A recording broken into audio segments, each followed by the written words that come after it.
Il y a des silences plus bruyants que 1000 cris. Ce sont ceux que l'on garde au bord du lit quand il est trop tard pour dire « je t'aime ». Est-ce que tu as déjà pensé à ce que tu dirais si tu savais que le temps t'échappe? Pas dans un an, pas demain, maintenant. Dans une chambre où le monde s'efface, où le tic-tac de l'horloge bat plus fort que le cœur, une vieille femme attend. Elle n'attend plus la guérison, elle sait que celle-ci ne viendra pas. Elle attend un visage, une voix, une main peut-être, quelqu'un. Elle a vécu, aimé, perdu, oublié. Mais il reste une chose qu'elle n'a jamais osé affronter, une lettre qu'elle n'a jamais envoyée, un pardon qu'elle n'a jamais demandé. Et à quelques jours de la fin, cette lettre devient plus lourde que la mort elle-même. La maison était ancienne, un pavillon discret en lisière de Clermont-Ferrand, là où les maisons se perdent entre les collines et les souvenirs. Le jardin était en friche, les rosiers tordus par le vent. Et derrière les vitres poussiéreuses, elle, Madeleine, 86 ans, regard gris acier, cheveux tenus en un chignon fragile. Elle n'ouvrait plus les volets depuis l'hiver dernier. Plus personne ne venait vraiment. Les voisins disaient bonjour de loin, et même les ambulanciers prenaient soin d'être rapides, mécaniques. Elle avait refusé l'EHPAD, obstinée. Pas question de mourir ailleurs que chez elle. Chaque matin, elle descendait avec lenteur les 13 marches de son escalier en bois, une main sur la rampe, l'autre sur son souffle. Le salon était son royaume rétréci, un vieux fauteuil, une table couverte de journaux jamais lus, une photo jaunie posée de travers. Sur la photo, un homme jeune, costume trop grand, regard absent. Son fils, Étienne. Il ne s'était pas parlé depuis 20 ans. Ce jour-là, comme les autres, elle s'installa dans son fauteuil en face de la fenêtre fermée. Elle regardait les branches du cerisier agitées par le vent, comme si elle pouvait lui répondre. À côté d'elle, une pile de lettres soigneusement rangées dans une boîte en fer blanc. Des lettres qu'elle n'avait jamais envoyées, toutes adressées à lui. Une infirmière passait chaque matin vers 10 heures.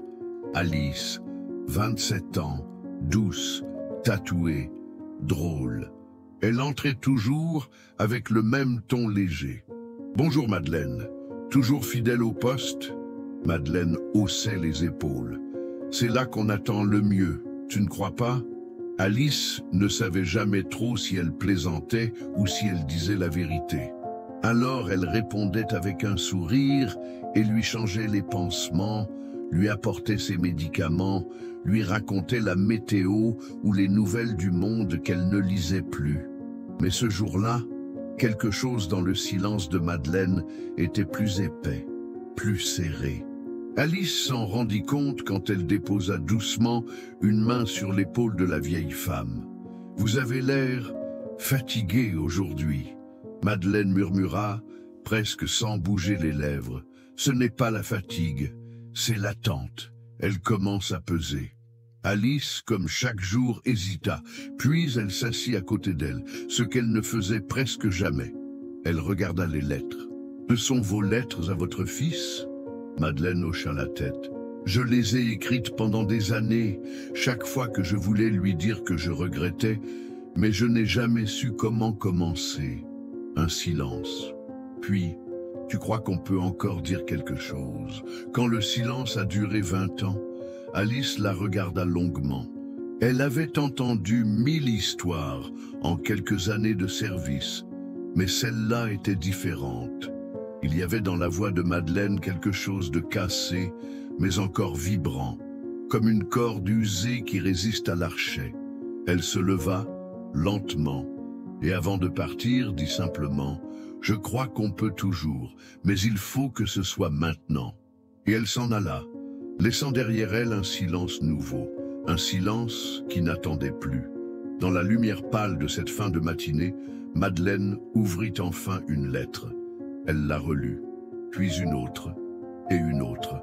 Elle les connaissait par cœur et pourtant, elle lui faisait encore trembler les mains.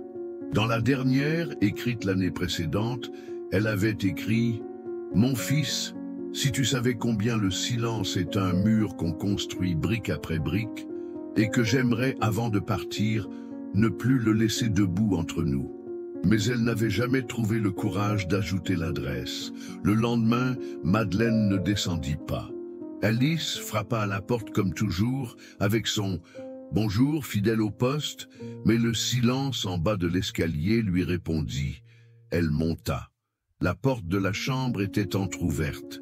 Madeleine était là, dans son lit, les yeux ouverts, pas encore partie, mais plus vraiment là, comme si son âme avait décidé de voyager en éclaireuse. « Je ne suis pas tombée, dit-elle d'une voix rauque, anticipant la question. J'ai juste décidé de rester un peu plus près du ciel. » Alice s'approcha, posa une main sur son front. Elle n'avait pas de fièvre, mais quelque chose en elle s'était définitivement dévissé. Elle appela le médecin de garde. Il vint, confirma ce qu'elle avait déjà senti, c'était la dernière pente. Peut-être quelques jours, une semaine tout au plus. Madeleine écoutait sans réagir. Puis, une fois le médecin parti, elle murmura « C'est drôle, on croit toujours qu'on aura une semaine de plus. » Et puis non. Alice s'assit, les larmes aux paupières, sans oser les laisser tomber. « Vous avez pensé à appeler quelqu'un » demanda-t-elle doucement. Madeleine ferma les yeux. « J'ai pensé à lui chaque jour. Mes pensées ne fait pas venir. » Et puis, après un long silence, « Tu peux lui écrire pour moi. Je ne veux pas mourir sans lui avoir tendu la main, même s'il ne la prend pas. » Alice hocha la tête, prit un carnet sur la table de chevet et s'installa. « D'accord, je suis prête. » Madeleine respira lentement comme si elle cherchait l'air dans un puits profond. « Commence par « Mon fils, je sais que tu m'en veux, peut-être à juste titre. Dis-lui ça, et que je ne cherche pas à effacer le passé, juste à ne pas mourir dedans. » Alice écrivait en silence.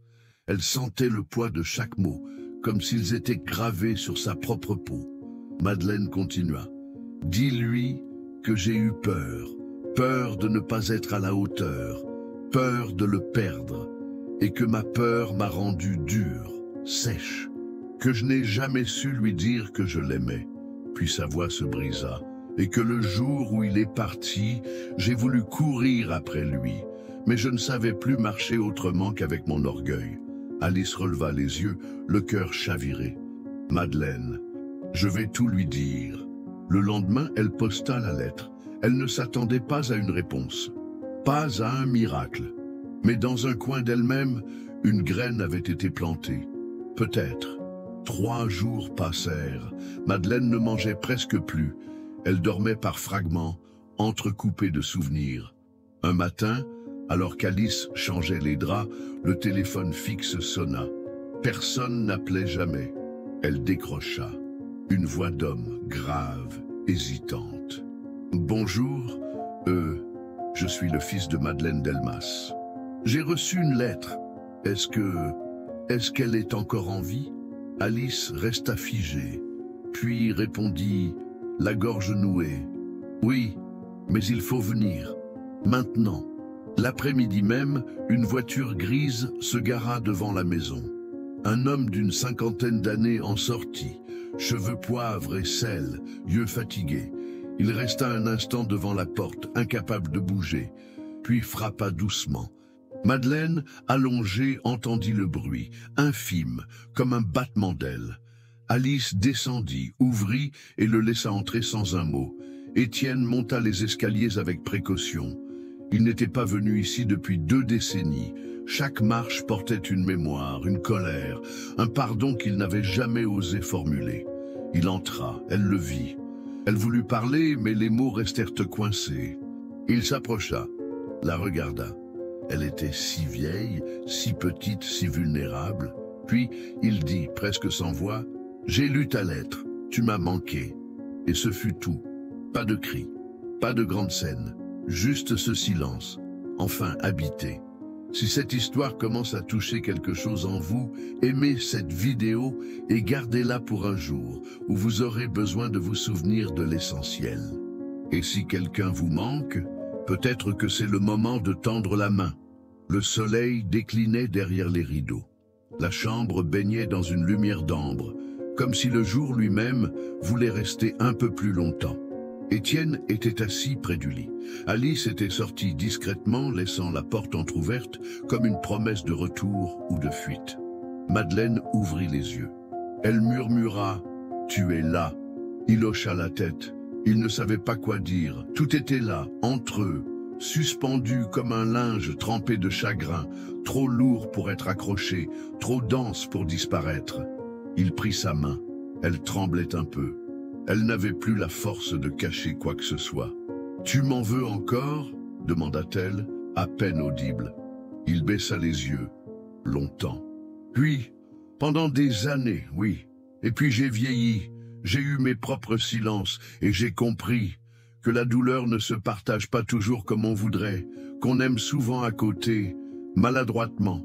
Elle sourit, un sourire presque invisible. J'ai raté tant de choses. Et moi j'ai fui. On est quitte, non? Ils se regardèrent, pas comme une mère et son fils, pas comme des étrangers, comme deux âmes à nu qui n'ont plus rien à perdre. Madeleine ferma les yeux. Étienne, inquiet, se pencha. « Maman ?» Elle rouvrit les paupières, lentement. « Je suis juste fatigué, mais je suis bien, tu es là. » Il lui caressa le front.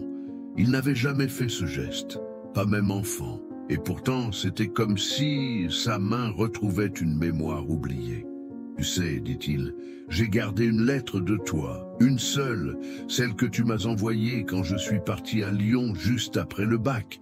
Elle disait, « Fais ce que tu as à faire, mais reviens un jour, je serai là. » Elle rit, un petit rire d'ombre. « Et tu reviens, maintenant que je pars ?» Il ne répondit pas. Parce qu'il n'y avait rien à répondre. Il se contenta d'être là, entier, présent. Elle tourna la tête vers lui, les yeux brillants. « Pardonne-moi. » Et il dit, sans forcer, sans douleur, « Je t'ai déjà pardonné. » Un silence. Mais cette fois, un silence qui guérissait. La respiration de Madeleine devint plus lente, comme si chaque souffle était un adieu en soi. Étienne resta là toute la nuit. Il dormit à moitié, la tête appuyée contre le bord du lit, sa main toujours dans la sienne. À l'aube, elle ouvrit une dernière fois les yeux. « Merci d'être venu, Étienne. » Il pleura sans bruit. Elle murmura « Je peux partir maintenant. » Et elle s'en alla, comme on referme doucement un livre que l'on aime, sans fracas, avec tendresse. Le matin où elle s'éteignit, les oiseaux chantèrent plus tôt que d'habitude. Une brume légère enveloppait le jardin, comme un voile posé entre les mondes. Étienne descendit les marches lentement. Il n'avait pas remis les pieds ici depuis 20 ans, et maintenant il avançait comme un pèlerin dans un sanctuaire.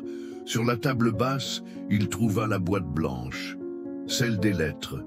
Il l'ouvrit, il lut, une à une.